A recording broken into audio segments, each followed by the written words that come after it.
Soundbar versus speakers. If you're in the soundbar camp, then maybe a 2-channel setup like this will persuade you to the light. What's going on, guys? I'm Shane and this is Spare Change. If you're into audio and video and want to keep up with the highest quality movies at home and the latest tech, consider subscribing for new weekly content.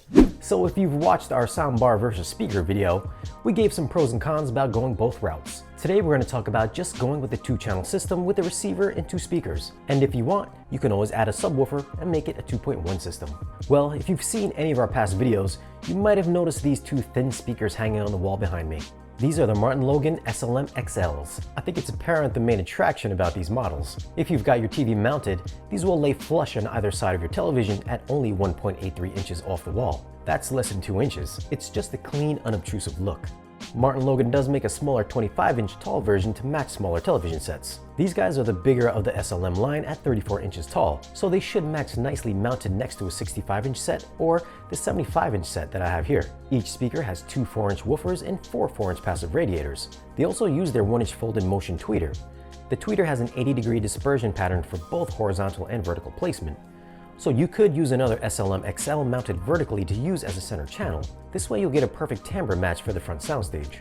As for build quality, the drivers are mounted to an aluminum baffle and the enclosure is in a glossy finish. If you're familiar with MartinLogan's Motion series of floor standers, just think that and shave off about 95% of the cabinet. Now for setup, these things are only 9 pounds each, so if you don't have a stud handy when wall mounting, then using the included wall anchors should suffice. These things are pretty light. Since I've got a dedicated theater room, I didn't go all out for the living room setup. So to power them up, I've got these hooked up to a modest Marantz receiver, the 1607. The Slim XLs have a sensitivity of 94 dB, so they're super easy to drive and should work just fine with any modern receiver. As for sound quality, these are the speakers I use the most on a daily basis, so it was important that dialogue was always easy to hear. These speakers have a rated frequency response down to 100 Hz, so the mid-range really excelled and voices were natural and clear. The upper frequencies had excellent transparency, much like MartinLogan's own electrostats that I have on hand as well. If there's one characteristic of electrostats that I truly love, is how 3-dimensional and ultra detailed they can be. The folded motion tweeter in the SLM XLs are close to reproducing that same quality sound, which is a pretty amazing feat. You don't quite get that extra breadth of nuance or spaciousness that an electrostat gives you, since they do radiate forwards and backwards. But the large dispersion pattern from the motion tweeters definitely engulf you in their ultra-wide front soundstage.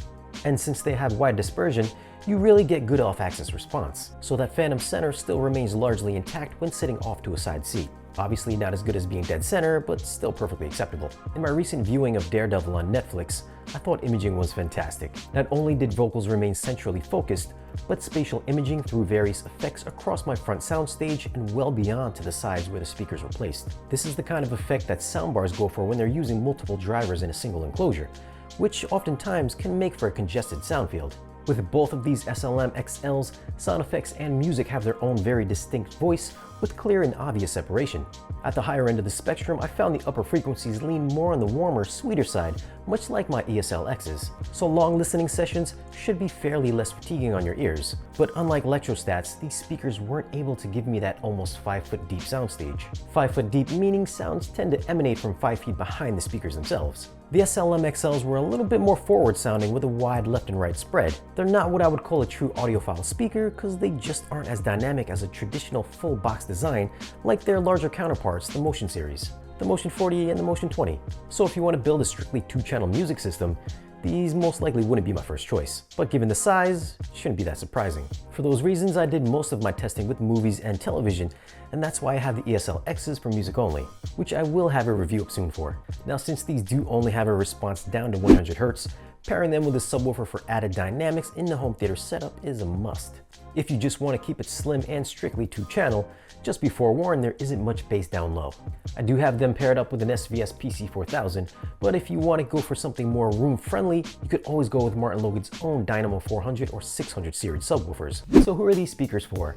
I think if you need some audiophile-esque sound and want to keep things as aesthetically friendly as possible, these should be something to consider. These are clearly meant for use with a television setup to create that slim, slick presentation. They are a bit pricey at $700 each, and yes, I know you can get an Atmos soundbar for the same price. But believe me, I've had those bars here for review and I'd take these 2 speakers any day. Well, I mean, they have been on my wall for the past year. They have a lot of the same characteristics as the pricier full-size electrostats that I have, and at less than half the cost. If you want to get a taste of what they sound like, I say just go and listen to any of the Motion series speakers. So what do you guys think? Would this be something to persuade you from the world of soundbars, or are you considering something else? Well, thanks for watching. Don't forget to like and share, follow us on social media, and if you haven't subscribed yet, then hit the subscribe button. We'll see you guys again in the next video.